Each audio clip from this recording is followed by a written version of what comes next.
Rose, welcome back to the show. Thanks so much for having me, Luke. It's a pleasure to be here. Yeah, round 2.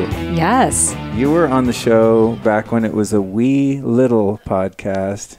Now it's kind of grown up. It has. I mean, it was never wee little, but, you know, it was 2 years ago that you were on mine also. And it's just amazing to see how much your work has expanded and how many more lives you've affected, including my husband's, which is awesome. Because I feel like I couldn't get through to him, so you got through to him. Yeah, it's bro code. Yes. You know what I mean? That's how it is, though, sometimes. I've dated people and they don't want anything to do with the stuff that I'm into. Yeah. You know, they're just like, dude, you're crazy. Like, it's all too much. But then they'll hear someone else talk about it and they'll come home and be like, oh my God, I'm going to start wearing blue blockers. I'm like, really? You know, but it's just, you know, you hear it from who you hear it from. But I'm sorry to hear that he's perhaps burning through y'all's life savings on all these biohacks. You know, we need to get that amp coil, the meditation neuro device, the chili pad. Yeah. I'm excited for it. I'm telling you, bang for your buck, the chili pad, or more specifically the Uller. The company's called Chili Technology. They have the chili pad, which is the older one. The Uller is quieter and is much lower maintenance, so I would get that one. I think it's a little bit more. But that's like, especially for relationships, is the game changer. That's been a major thing in our relationship because I am way more Vata, so I run more cold than he does. So at nighttime, I am like freezing. I'm shivering. I need the socks, like everything. And then he's putting on the AC, and I'm like, it's freaking winter. Yeah. And he's like sweating. He's like, well, you can put on more clothes. I'm like, I don't feel comfortable wearing 20 layers to sleep. So so this might just like literally save us from a divorce. So thank you. I swear to God, I think it will. Yeah. And what's cool is even like in the summer, what's rad about it, this is a totally weird Uller commercial now, but in the summer, when you both agree that it's super hot, especially in LA, you can have 2 of them and they're individual pads that go on a king size bed. So you each have your own side and it goes just under your fitted sheet. I mean, you don't even notice it's there. They're just like water veins in these silicone tubes, basically inside a kind of a thick sheet. So like you could have yours on cool and he could have his on cold, and then you don't even need to run the AC. So it actually saves a lot of energy and money. Like in my house, it's, I don't know, maybe 1,500 square feet. It's 2 stories. I don't need to like AC the entire house for 9 hours a night. You know what I mean? Right. So I usually leave the AC off and just crack a window and then have that on, and it can be hot in the room, but you're still cold. So it's dope. Anyway, enough about that.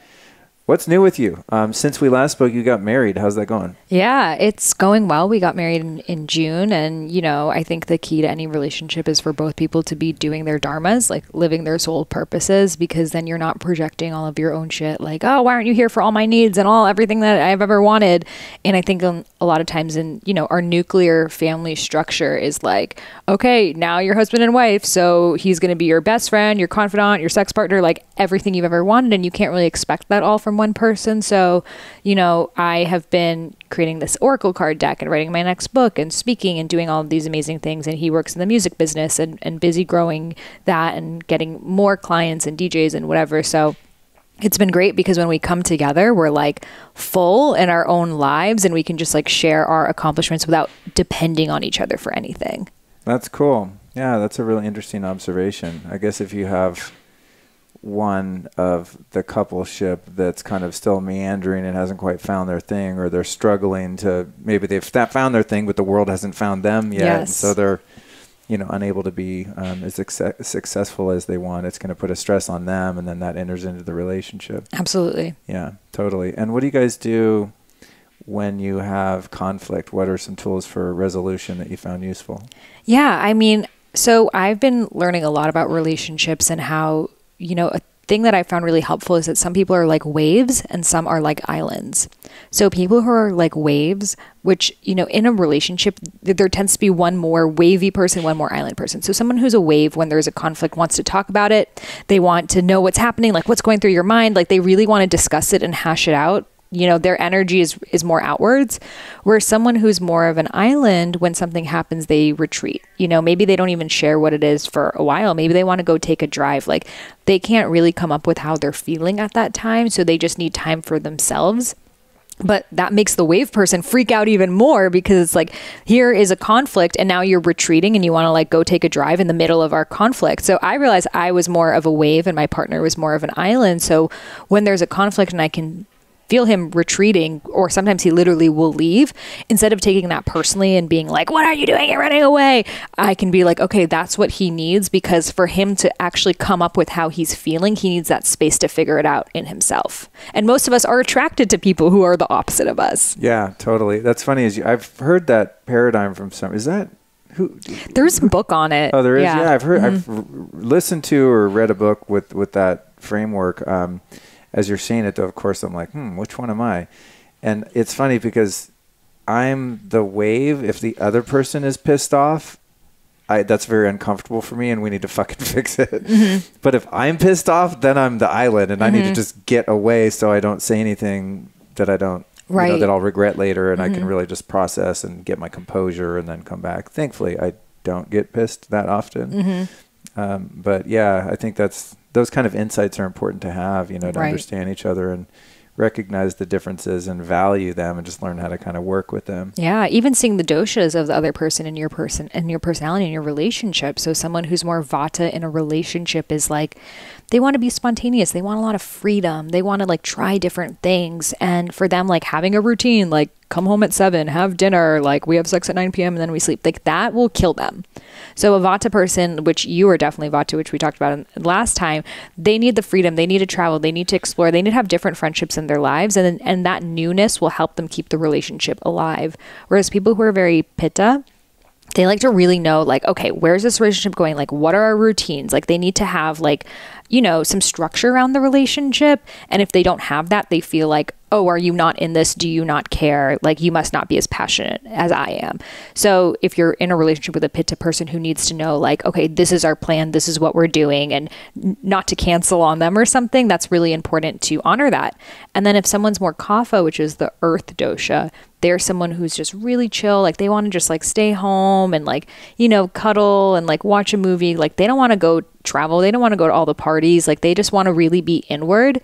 And if you're in a relationship with someone like that, and you're someone who's really like, extroverted, trying new things, or very pitta discipline, there could be some differences there. And I do think that we are meant to be with people who are the opposite doshas as us.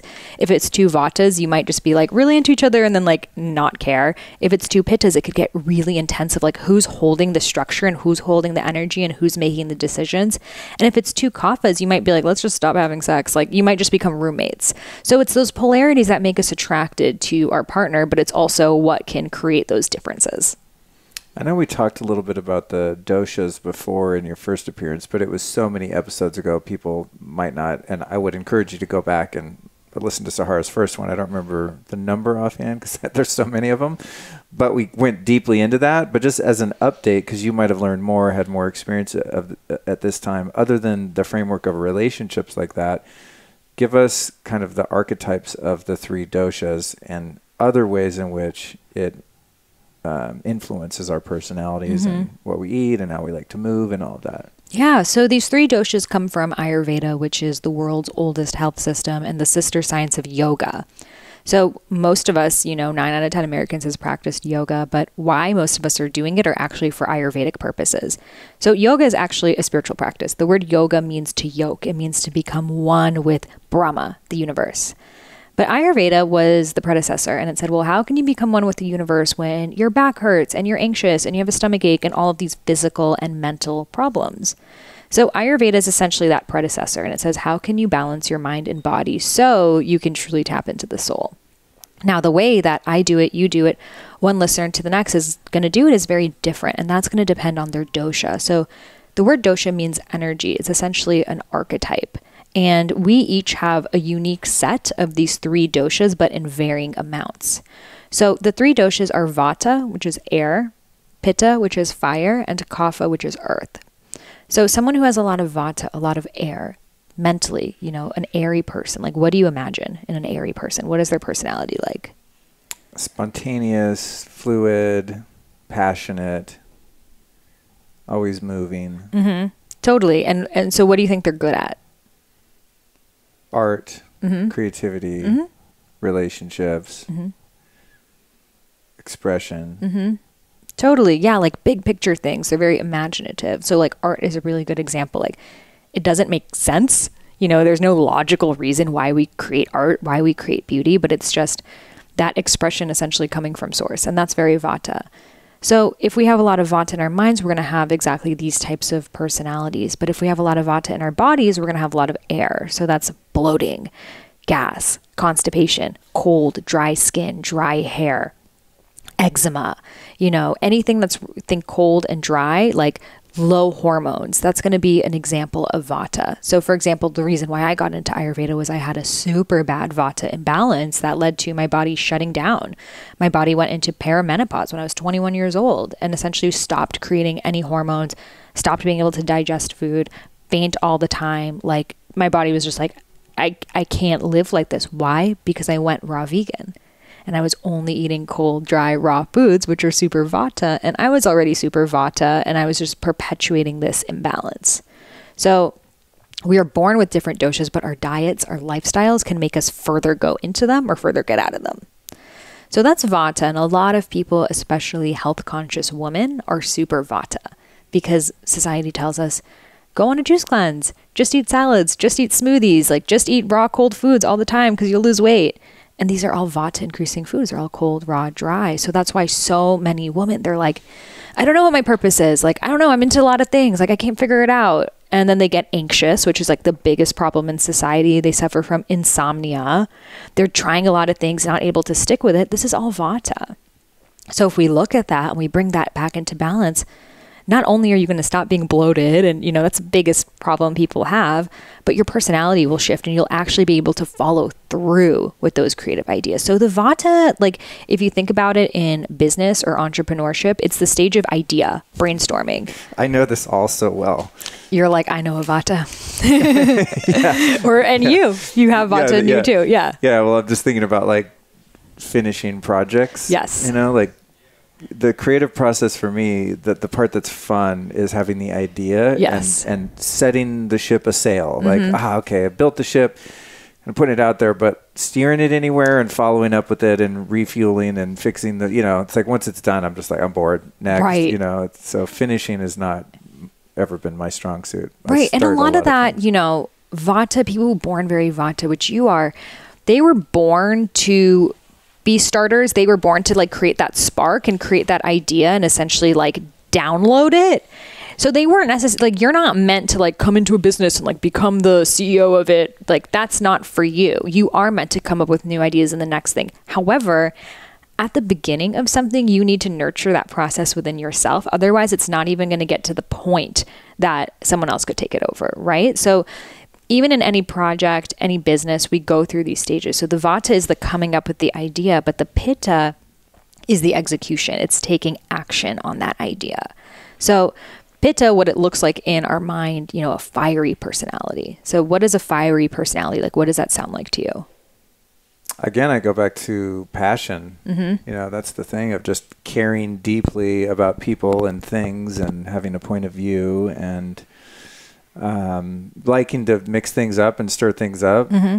I think, of course, I'm thinking about myself. I'd have to identify my other Vata friends and whatnot.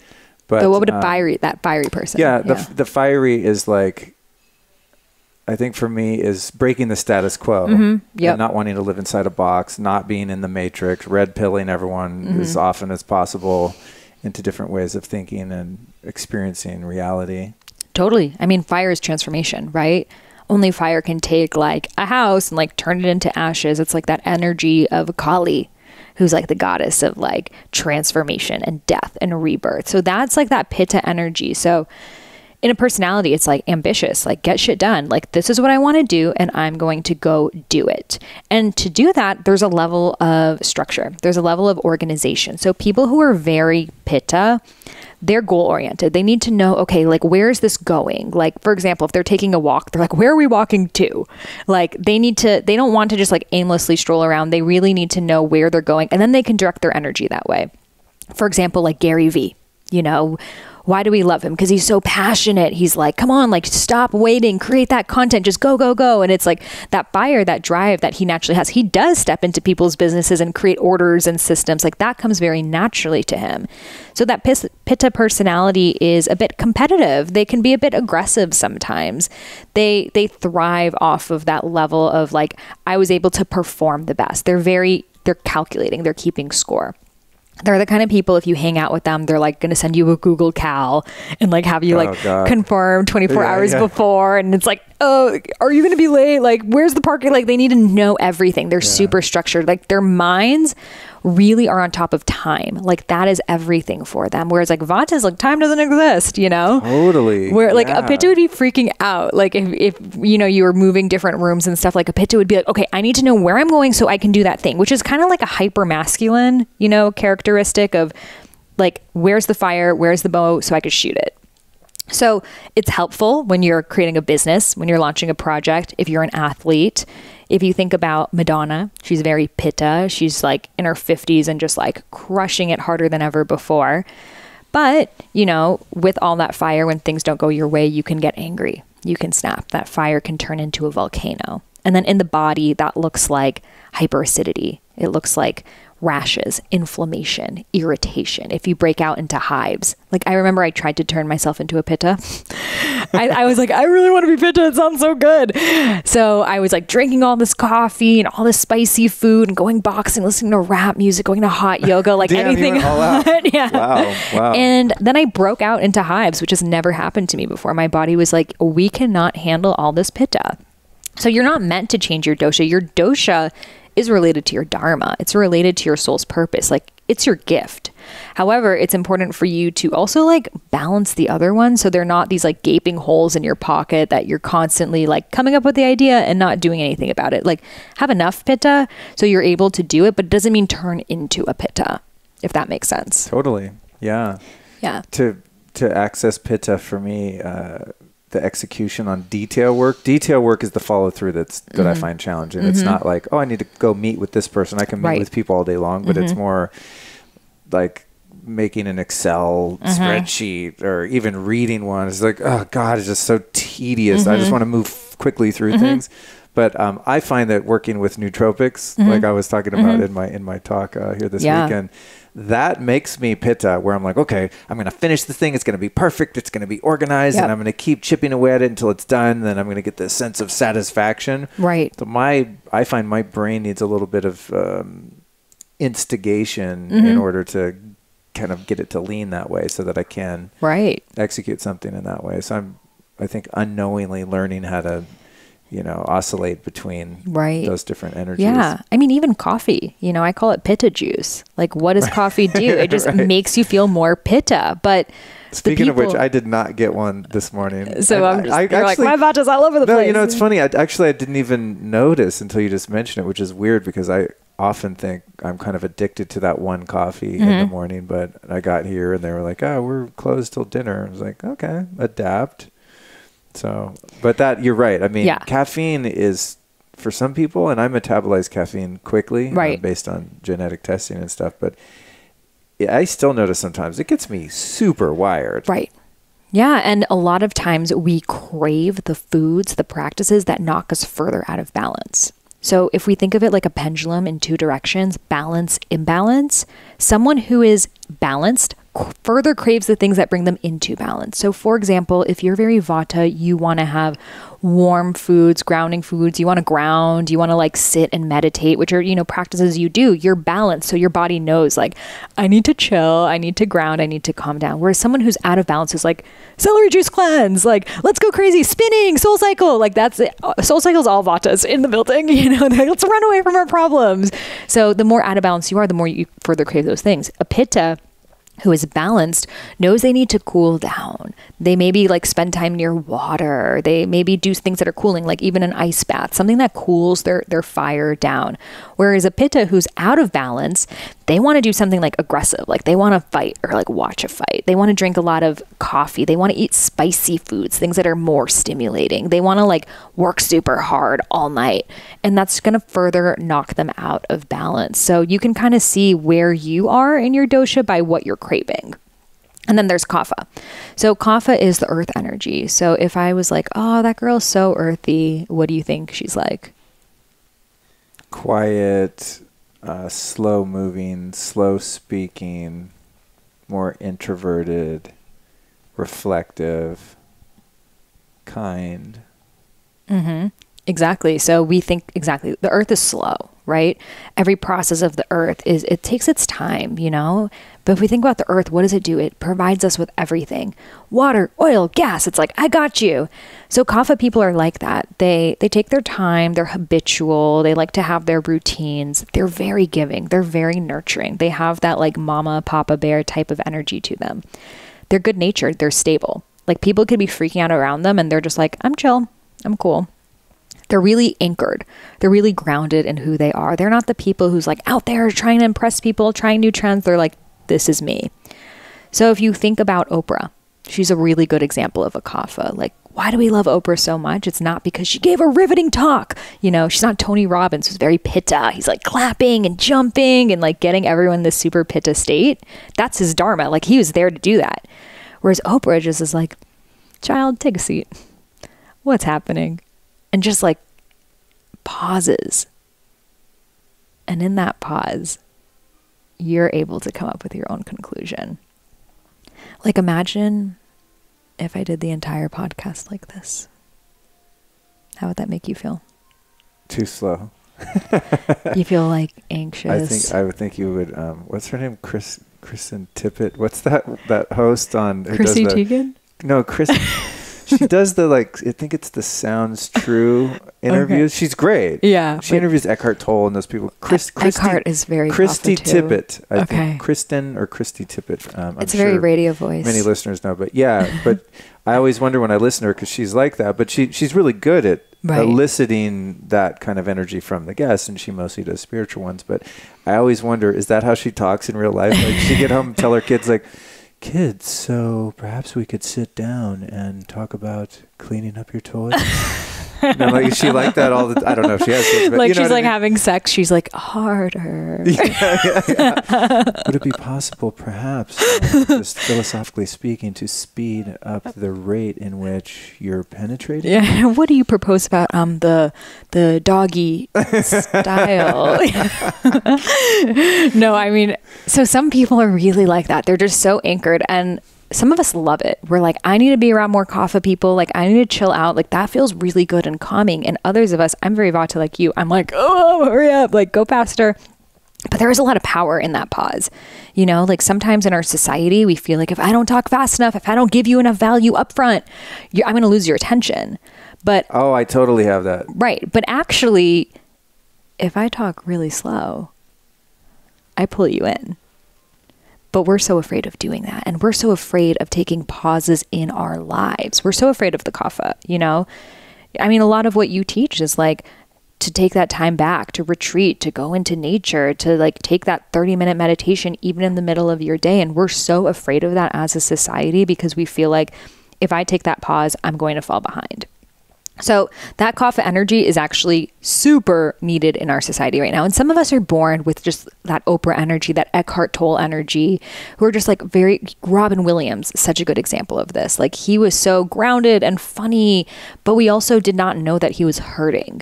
So what happens a lot with kapha is they are like holding space for everyone else. Think the earth is literally holding our space. But because of that, they feel like if I express what's going on with me, then the world is going to collapse.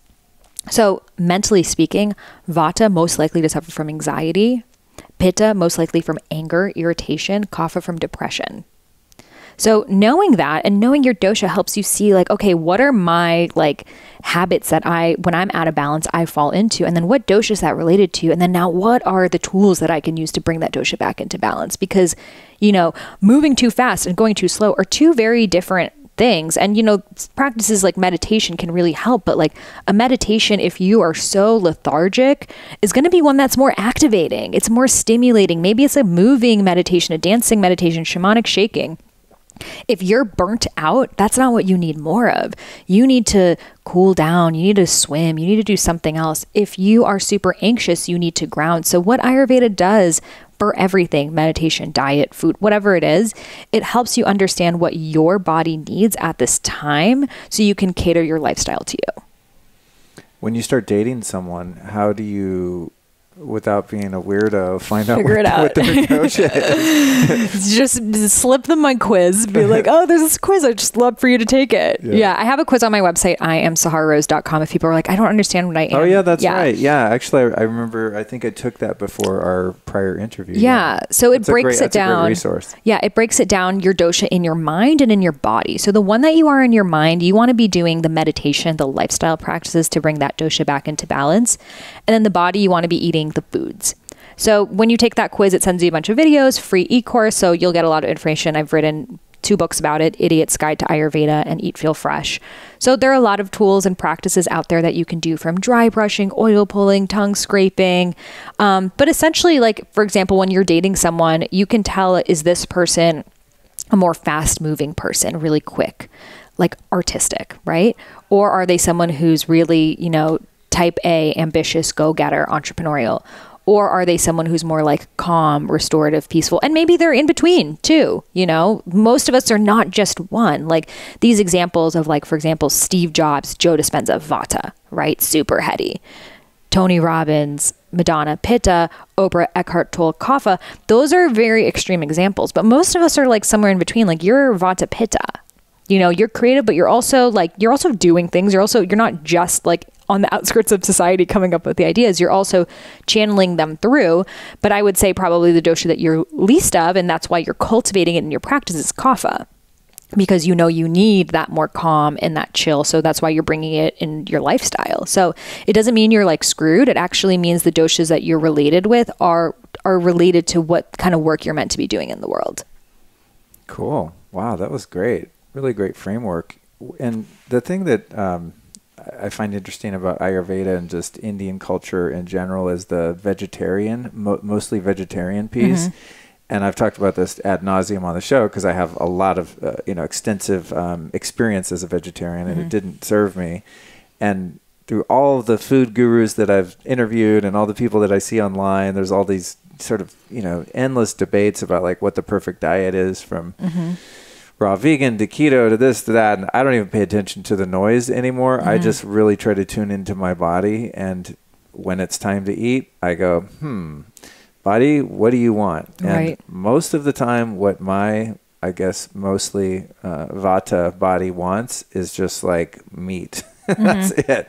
Like the anything outside of kind of, and some vegetables here and there. Sometimes I'll crave like a leafy green salad or something, but outside of healthy fats, meat, vegetables, some blueberries here and there, occasionally a little bit of fruit, not much, not a lot of carbohydrates. When I'm in that zone, which isn't even like a particular diet or anything that I try to strictly adhere to, but when I'm in that and I listen to my body, that's when I feel best and have the most energy and the best digestion. And that's kind of when food agrees with me. And when I veer off that, like the other a couple days ago here, the only thing I could find was like some dal, like some lentil kind of soup, and it smelled nice, but I was like, I don't know. Those are baby plants, and plants are designed to not let you eat their babies. It's really hard to digest legumes and seeds and things like that for some of us. And I had it, and I was like, remember, okay, don't impregnate this experience, Luke, with a preloaded negative thought that it's going to hurt your stomach. So I was like, oh, this is the nourishing, beautiful food. I blessed it. And I was like,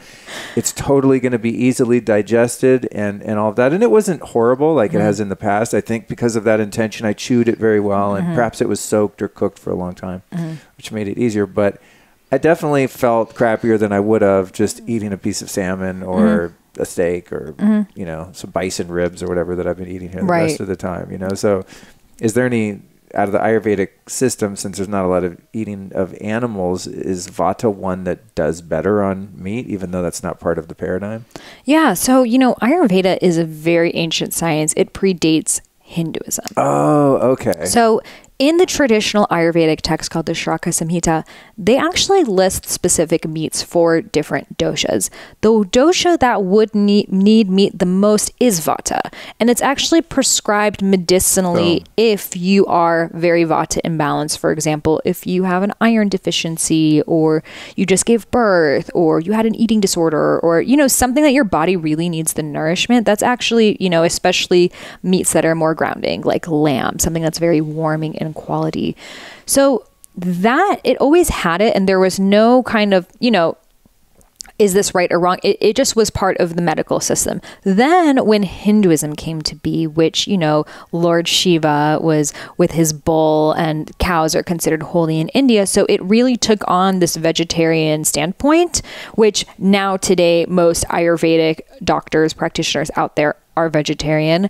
But to me, I think that, again, it depends on what your body medicinally needs. Like, we need you to be your healthiest self so you can share your gifts. And if you feel like shit, like, that's not helping anyone. You're helping a lot more people by you eating meat than you not eating meat and feeling like crap and not helping these people. So to me, from the highest perspective, eat what makes your body thrive. I also think that we can carry stories of what we need. I've had phases in my life that I've, again, been a raw vegan, and I'm like, I need this much raw food for me to feel good. And then that ended up not being true. And then I've had phases, I've done so many different things and I've really believed it. So I think our minds have a lot of power too, to tell us what we need, and then our bodies can follow. So I bet you, if something were to happen that you weren't able to access as much meat as you are now, your body would still adapt. But if right now you're getting it from a sustainable source and you know where it's from, and this is what you feel the highest in, then go for it. Yeah, I think it's also just the simplicity of it, and just the ease of just getting full as quickly as possible. Right. You know Which is super Vata, who's like, I just want to be full, you know? Yeah, whereas Pitta is like, I live to eat. And you're not like that. I don't care about eating at all. Right. It's problematic when I date sometimes, because that's part of a They're like, what restaurants do you like? You're like, none. Yeah, it's part of for some, it's a, you know, something they hold. Especially kapha. It's like very just like, the taste and the sensation. And kapha is really attracted to like comfort foods because it's so sweet and enhances kapha, whereas it's actually what they need the least of. Oh, that's interesting. Yeah, I'm kind of like, let's just get this done so we can go do something important. That's fascinating. Although obviously sometimes like a well-cooked meal is really special, and there's something sacred about it. But when I'm by myself and single, it's more of a utilitarian thing. Like, oh God, I got to eat. How annoying. What can fill me up the fastest? All right, you just wolf down a steak. Done. Don't have to eat for another 6 hours, you know, that kind of thing. Okay, so I want to ask you about your deck, because you mentioned, what is it called? A moon deck? A yogic path. A yogic path. Yeah. Okay. And so did you say it was a moon reading? What do you call the reading? Yeah, it's an oracle card reading. An oracle card. That's okay. Okay, that's it. So, because I saw these on your site, and I think someone else, maybe Shaman Dirk or someone was mentioning. Yeah, he's in my deck. He's one of the characters. Okay. Yeah. He was mentioning that to me, and I was like, oh, I want to see these things. Yeah. So essentially, you know, what oracle cards are they're cards that reflect your own intuition, right? These don't have the answers. You have the answers. These cards can just help reflect and tap into different, you know, considerations that you haven't before. If you believe that there are spirits, that there are, you know, energies out there, then you can actually help use these as a way to call upon those energies. So for example, you might be shuffling the deck and say, what message do my spirit guides have for me? Or like, what should I be focusing on today? Like, whatever question you have, and then you could shuffle the deck with intention. And what I like to do is when I pull the card, I don't look at it. I actually just keep it in my hands in, you know, namaste position. And then I let my intuition tell me, because most of the time you already know, you know, and if you just let your intuition tell you the answer, then you actually don't even need to look at the card. But then looking at the card allows you to then see, you know, what's showed up for you. And then how can that reflect on where you're at right now? So I'd love for you to pull a card. Yeah, cool. So what question do you have first? Like a question in life right now? Yeah.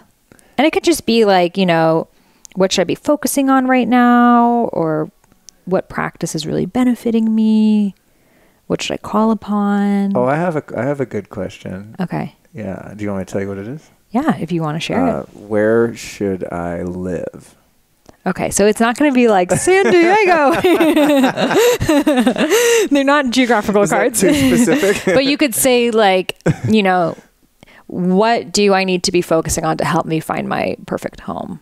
It has to be something that's within you. Yeah. Okay. Yeah. Okay. So actually, okay. Or like what energy is related to the place that I'm going to live? I have a better one then in the context of this. And it has to do with, we're moving toward the end of, I think this will come out in 2020, but at the time of this recording, we're at the end of 2019. And I have, roads in front of me for 2020 that are different projects or different directions I could go with my brand and offerings and such. And so it's kind of like eeny, meeny, miny, mo. I could do this, I could do that. And I'm faced with over the next couple months making a decision about where I really want to focus my energy now that I know how to do what we're doing right here and kind of have that systematized, so to speak. So my question to my higher self would then be, what direction do I want to go in terms of creating a product or service that I can offer the world?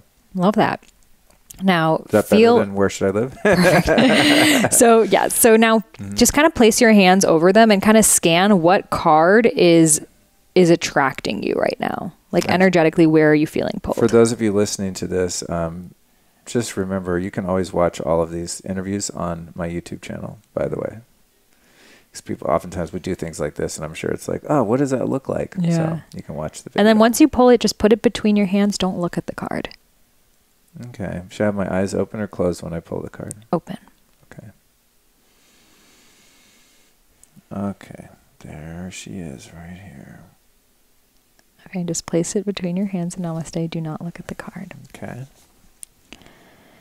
Now, what do you think the card has to say? What do you think the answer is? Forgive the silence, guys. I want a real answer here. Stand by.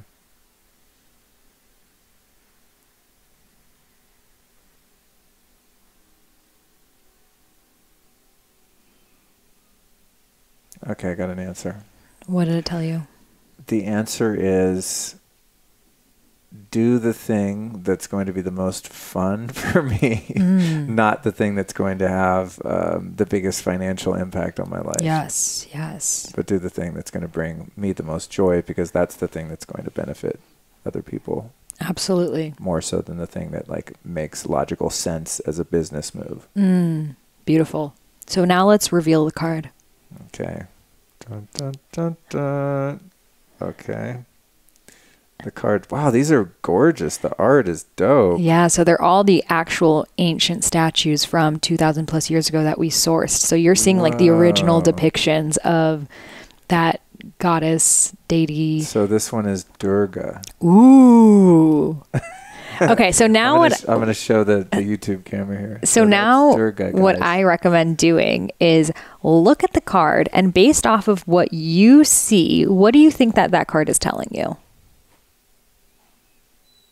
And in these cards, we have a lot of almost like subliminal messages. There's a lot of symbology. So even without knowing who Durga is, just looking at that is going to kind of deliver you some information. Yeah, it's interesting. Without intellectualizing it and just going from the gut, this particular card has a deity with what appears to be 12 or more arms. And then there's also on the card, as you said, in kind of a subliminal fashion, there's a bunch of eyes on top. And so the first thing that came to mind was one of the ideas that I'm considering bringing to fruition is doing some more. I do workshops and stuff, but doing longer form retreats and just full immersion, like just hardcore, take someone for a week, take their phone away and just go to town with some transformation. And so all of those arms kind of represented, initially the first thought was integrating a bunch of people at once, a group of people, which might even be that number, a small number like that, 12, but a more profound experience to share with people. And then the other thing next is something that I don't want to say struggled with, that's a little heavy-handed, but something I've pondered is because I'm into so many different things and such a broad spectrum of healing on mind, body, spirit, all the different levels, and I'm always just working on things personally, and when I find a solution, I share that. But with all of these 12 or so arms is this Durga deity has just accepted and integrated all of those things and not try to choose, I have to go in this direction or that direction. And that's something that I've been kind of arriving at, because I don't really, when I go to a spiritual conference kind of like this, I don't totally fit in. I'm not Shaman Durek, I'm not, it's like, that's not my thing. Right.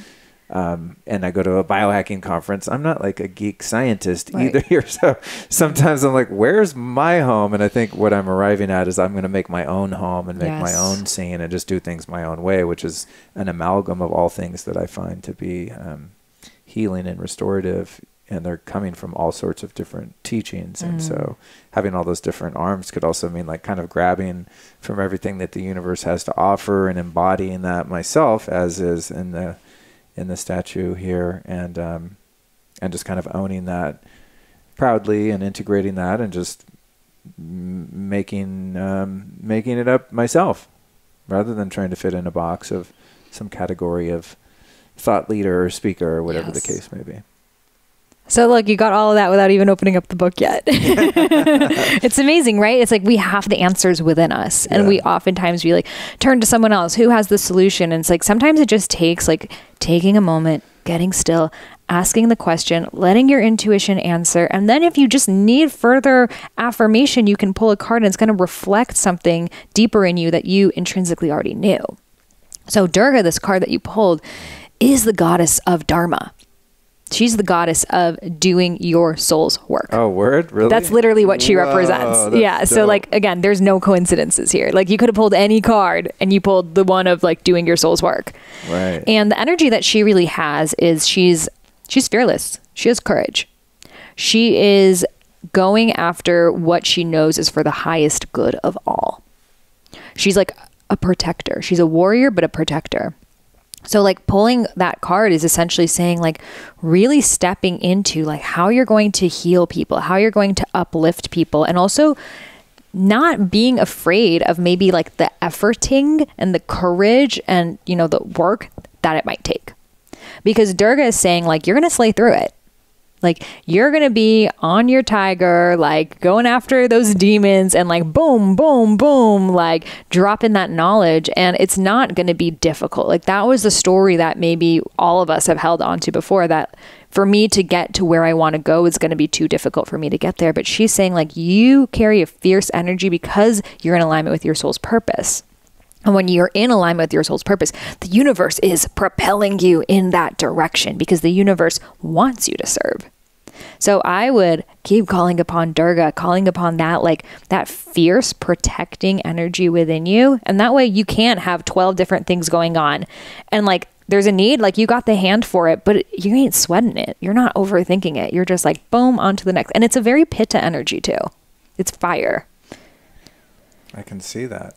That's interesting. I mean, that's such a fit on so many levels. That's very cool. Yeah.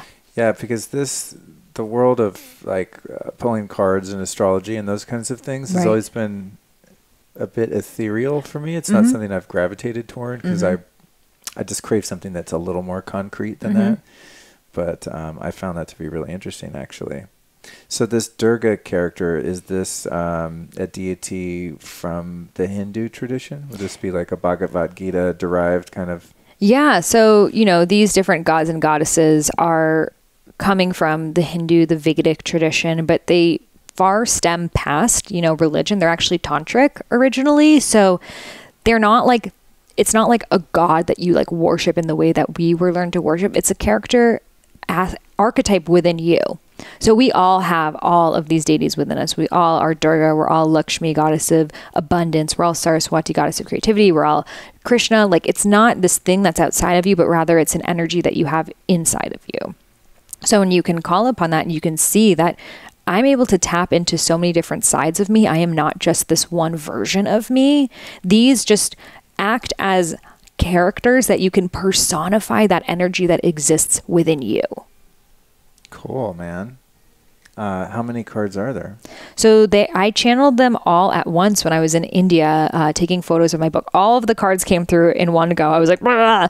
So there are 54 cards with 108 meanings, and 108 is a very auspicious number in the Vedic culture. Wow. Yeah. What a trip. In terms of, thank you for that, Sure. that reading. Can I see a couple of the other cards? Yeah. I'm just curious. I want to just check out the art. These are so dope. Who designed these? Yeah. So my friend Danielle, who's like an epic designer, and like, for example, that's Rosie, and like Shaman Dirk's in here, and like a lot of people that, you know, you and I know. So there's different people, but then there's also like actual Vedic statues. There's terminologies from the Yoga Sutras, from Ayurveda, from Vedic spirituality, from the chakra system. So it really it helps you. You know, so many of us, we want to know more about yoga, the Vedas, ancient wisdom, but it can be really hard. It can be confusing. It can be all these words in Sanskrit. And this allows us not only to be learning these terminologies, but also to be working on ourselves. And like, if you pull Durga and you know that that's an energy involved in your life, you want to learn more about it. But if I'm just like, here's the teacher, today we're learning about Durga, like that's not very interesting. Right. So it educates you while inspires you. And more than anything, it's all about a tool to help you tap into your own intuition, because so many of us, especially in the spiritual world today, give up our power and we think, oh, I need that healer to figure it out for me, or that psychic or astrologer or whatever it is. And you know, you're a creator, you have free will, you're creating things at all times. So when you're able to see that, you're able to tap into so many different sides of you, you're able to be that magician and be like, okay, what energy do I want to call upon to move forward to the next stage? When you talk about finding your soul's purpose, do you feel that you've found yours? And if so, at what point did you know that? Yeah. So I believe that we all have one dharma, one soul purpose, and all of us are here to raise consciousness. There's no one who's not. You know, there are no accidents. There's no extras. I think that a lot of us are like, oh, I don't really know why I'm here. Like, you're not born to just like pay bills and pay your taxes and lose weight and die. Like, you're here for a reason. You know, if we look at nature doesn't mess up. Like, they're not like, okay, we're just going to like do summer after winter this year, just like, you know, spice things up. Like, there's a purpose to everything. Right. So nature is whole. We can all agree that everything in nature has a cycle, has a purpose. A plant's not like, I don't think I can do it. It's like, you become a plant. And we are born as part of nature, you know, so we intrinsically are whole. Now, I think where a lot of us get stuck is, now how does that manifest? Like, how does that actually show up, and what do I do in my everyday life? So if all of our purpose is to raise consciousness, each of us has a unique expression in which we're going to do so. So for example, one person's dharma might be to create beauty, right? So they may spend some time as a photographer, and then they might be a stylist, and then they may work at a nail salon, and then they might like start an Etsy store, and they might be like, oh, I'm such a failure. Like, I keep starting these new things and ending them, such a failure. But actually they're doing their dharma, you know, they're creating beauty in this world. And there's many different expressions in which that can manifest, but that red thread is always there. So for example, you know, my dharma is to share wisdom with the modern world and make it fun and relatable, and to also help people find their purpose. So I might do so in a topic about like Ayurveda and like literally connecting to your body, or we might be talking about purpose, or we might be talking about relationships, and we might be talking about these cards. There's so many different things that we could talk about. I could be on a podcast, I could be talking in person, I could be doing, you know, there's so many different ways it could show up, but it's the same thread. So I think where a lot of us get stuck is we think our dharma, our purpose, is related to a career. And it's not. It may or may not manifest as a career. Some people don't want to monetize their dharma. Some people don't want the pressure of that. So they rather like just, you know, create their paintings and not have to sell it because they don't want to, you know, drop the joy out of it. But for a lot of us, we also have to support ourselves. So the amount of time that it takes to really get good at something, it kind of has to be your full-time thing, right? Like if you had a 9 to 5 and then you had this podcast, like after a certain point, you'd be like, I can't grow this podcast because I need to give more time to it. So that's going to require you to figure out how to monetize it. And that's going to require you to step into, okay, like how do I work my pitta and get sponsors and do all of these things? But it's worth doing that because that allows you to do what you love to do full time. So I think your dharma, and you might have a different take, but you know, you're able to converse with people. You're able to have conversations that brings forth their wisdom. You're able to create a space where people can discuss. And then you're also able to help people feel like a mega version of themselves, right? Like feel beyond this human form. And, you know, I think all of your life experiences, whether it's related to drugs or related to biohacking, is you wanting to feel like superhuman, meta-human, you know? So that might be a thread in your life and it's going to continue. So it might be a TV show, it might be a product, it might be this, it might be that. But as long as you're still doing like your mission statement, that's still your dharma. What were you doing before you started doing what you do now? And what was dissatisfactory about it enough for you to go, maybe this isn't it? Yeah. So I mean, I started blogging when I was 19 years old. So I started quite young on my journey of sharing, but I never thought it was going to be a career. I didn't even know that was possible. It was like, I was like one of the first people who was even blogging in that way.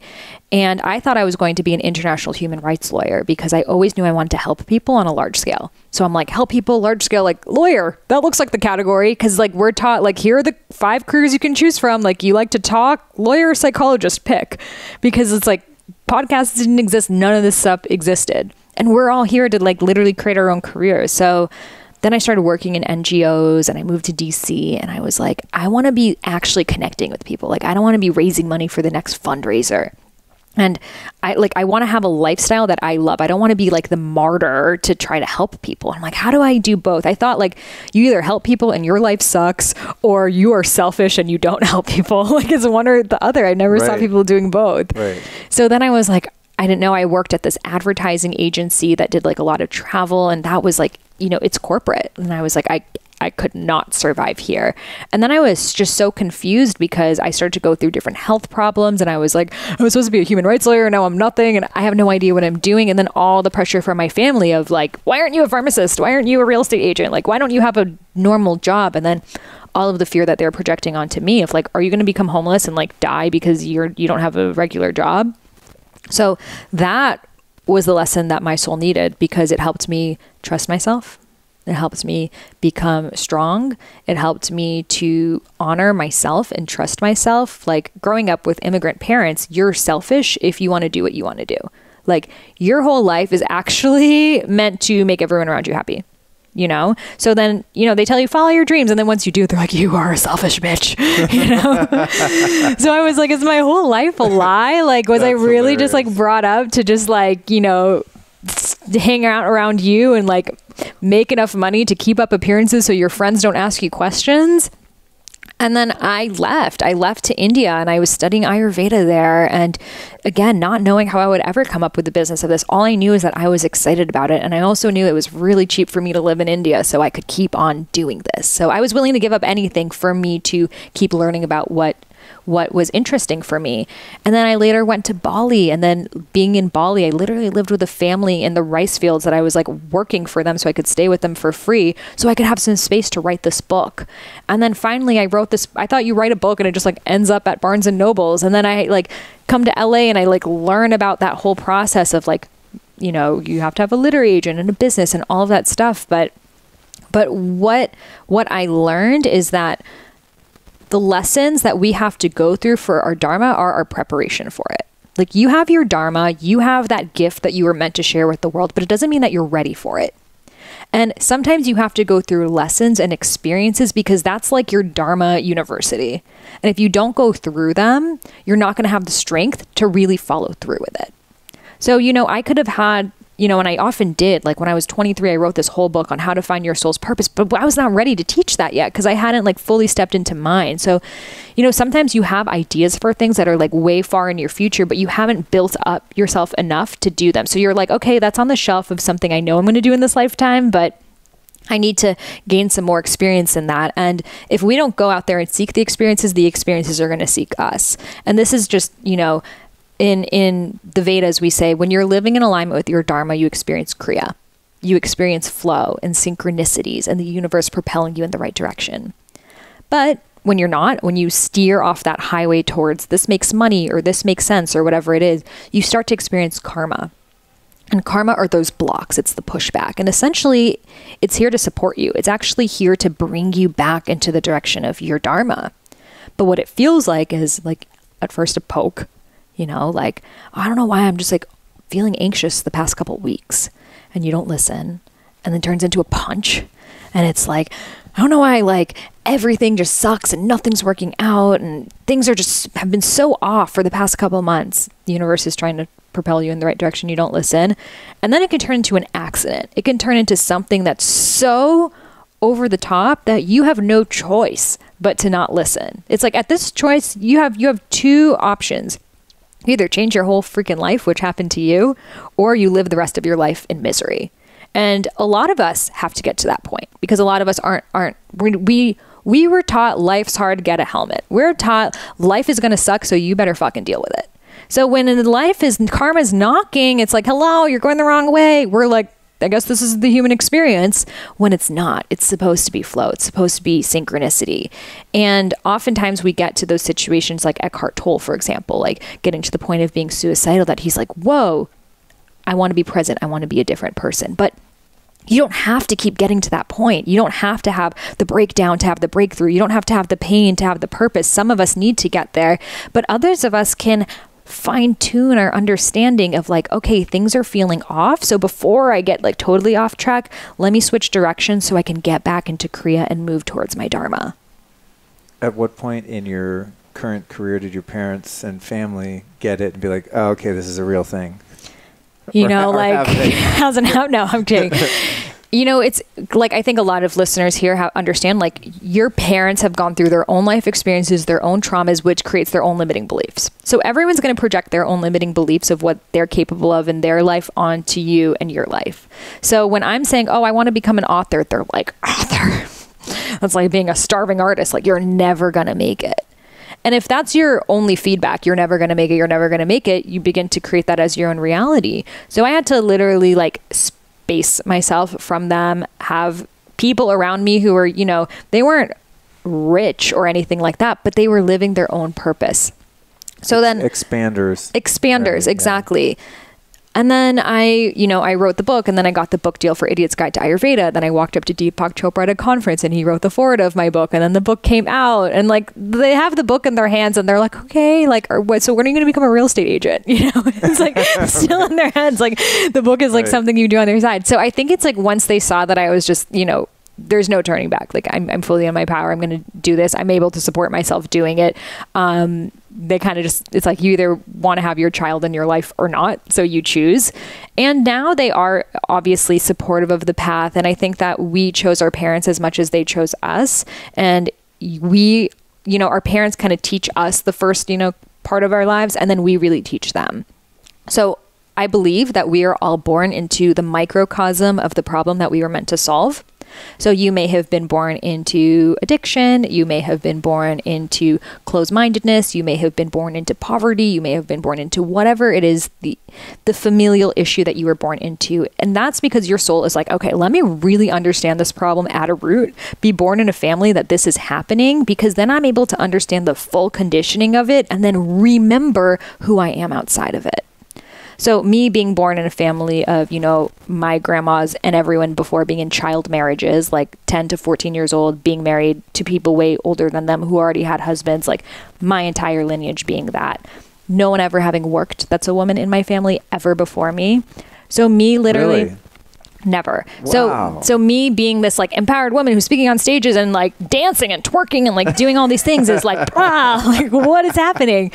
But that's hilarious. But I had to have been born into that lineage of female suppression and closed-mindedness and tradition, patriarchy, to understand it, to even have compassion for it, and then to be able to break free from it. Yeah, that's a really that's such a liberating way to see things. You know, I really had to work hard for a long time now. It comes much more naturally, but to see sort of the different roadblocks that are in our life, whether it be familial or self-imposed or romantic relationships or anything that you feel like, God, why is there so much pushback here, right? And it's like, well, I asked for this. This is what I needed. Oftentimes it takes a really kind of, you know, hindsight view of it. And early on, for me, it took a really long time to look back and be like, oh, okay, I see why this happened. And then those gaps kind of get shorter and shorter, where sometimes even during a little bit of turmoil, I'm like, I'm kind of already seeing the lesson here, right? Mm-hmm. Even before you're completely out of the woods. Yes. Anything that happens to you, what is this teaching me? What is this teaching me? And then the sooner you learn the lesson, the sooner you come back into Kriya. And then life is just like, I'm on your side. Like, I'm going to help you. I'm going to help you with the right people at the right time and the right places. And then anytime you feel off, what is this teaching me? Come back into it. I love it. All right. Well, we've got about 10 minutes left, 9 minutes specifically. Let me see what I want to ask you about lastly here. Oh, you know what I've been curious about? Sometimes when I know people that are on the show and we're, casual friends, we see each other at events and hang out here and there. And I'm always looking at like your business prowess. Like you're such a great businesswoman and you're just accomplishing so much and books and these products and all of this stuff. Where do you learn about online marketing and all of the things that you're putting out there in the world? In other words, you have your Dharma, you've discovered it. That's one thing is going, I see what my unique gifts are.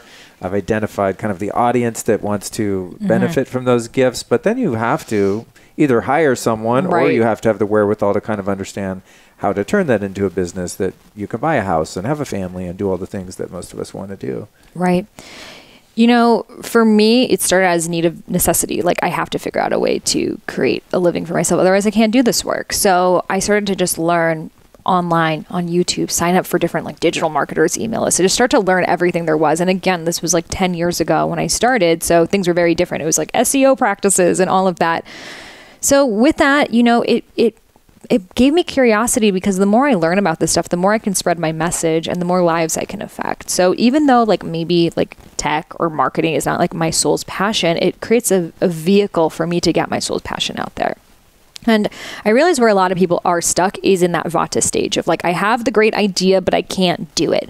So the way that I teach it and what I've really realized is the Vata stage are like the higher 3 chakras, right? Your crown chakra downloads the idea. The third eye chakra intuits the idea. Like, is this for me? What is it going to look like? The throat chakra speaks it. Now, for you to do it, it has to come through the heart, like really finding the passion for it, really finding who are the people that's lives that this is going to affect? Like, how is this going to change things? Really finding that love for it. I think sometimes we jump so quickly into how's it going to be done without really moving it through the heart. And then from like the heart is like igniting that fire of, how is this going to actually fuel me to get through all of the humps and obstacles that are inevitably going to show up. And when that heart is there, that passion is there, you'll figure your way around it. And then from that heart, it moves into the solar plexus, which is like that energy of just like get shit done, do it, ass to the grass, like go. And I schedule days of my week according to the doshas. So I have Vata days of the week that I am just like creating. Like I will not do podcasts. I will not, do all these things. I'll just check my email maybe in the morning and I'm just like creating. And then I'll have Pitta days of the week that I'm I'm on a schedule and I get shit done.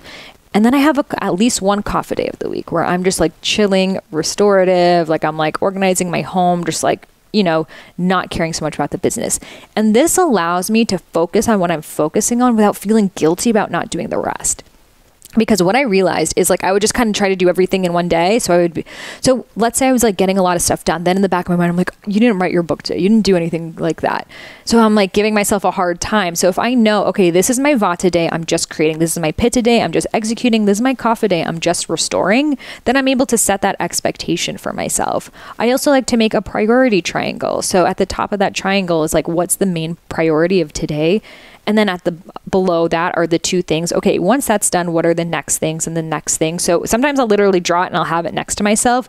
So when I see, okay, I'm going back on Amazon or I'm like doing something else, I'm like, that's down here on the triangle. Like you need to do this thing. So I'll go back up on the priority triangle. That is a dope idea. Yeah. And then even your hours. On a good day, I'll make my list of things. Right. And then I'm like, yeah, but there's no hierarchy. So sometimes I'll number them, but I didn't write them down in order. So there's like 6 things, right? And the first thing I wrote down might end up being number 6. Right. Then when I look at the list, I'm like, wait, what am I doing? And I'm like, go on Amazon. Buy some vitamins. You know what I mean? Yeah. It's like or just like my phone's right there and Instagram's going, click me. I know. Click me. How many likes did that post get? So I'll often delete Instagram. You could just delete the app and like re-download it when you want. So if I'm like really trying to write and I can see I'm keep getting distracted. I like how you said put your phone in your car. I have not done that yet. That's a good idea. But sometimes I'll just like delete it. So then if I start going through my phone like a crack feed like Instagram, I can catch myself and I won't do it. And also dropping the story of what I need to get creative. I think I used to have the story of like, I need to be on a beach in Bali and like everything be like totally chill for me to be creative. And like, you know, life grows, your career grows, you're needed in different places. There are things that you want to do. So I don't always have the luxury of like all day to just create. So I'm able to drop the story of what I need and be like, okay, right now I have like 2 hours in between meetings. So like, what could I get done in this time? So like I wrote some of these cards when I was doing the actual writing in the DMV, like in places that are not holy and sacred, but it's like the knowledge, the wisdom is in you. And if you can trust that anytime I can tap into creativity, like does a child ever have like a creative block? No, it's just all in the mind. So I think it's like comes down to making excuses. It comes down to not editing yourself while you're creating. You know, I wrote most of my book, Discover Your Dharma, within 1 month. I wrote Idiot's Guide to Ayurveda 2 months. Like when I write, I go in there. The reason how is I'm not filtering myself. I'm like stream of consciousness, just like, blah, blah, blah, like just writing and writing and writing as if I'm talking to someone. Not is the sentence correct, the grammar. I'm just writing. And then later on, that's just my vata. Later on, when I'm done with that, I'll come through with the pitta brain, which is more like, okay, analytical, organized, what needs to be here, what doesn't. I can't do both at once. I think a lot of us are overthinking things. We're editing things. We're thinking about why it won't work while we're coming up with the idea. So we're like blocking the flow of energy. So let that come through the crown, like let it, you speak it to existence, let you feel the energy of through it.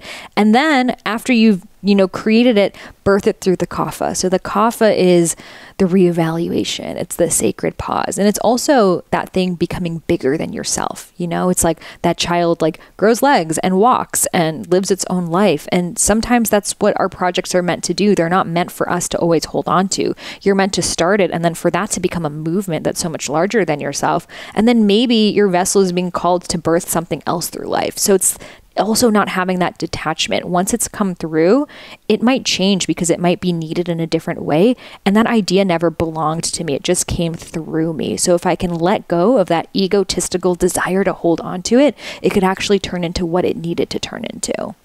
Boom. Wow. Powerful stuff.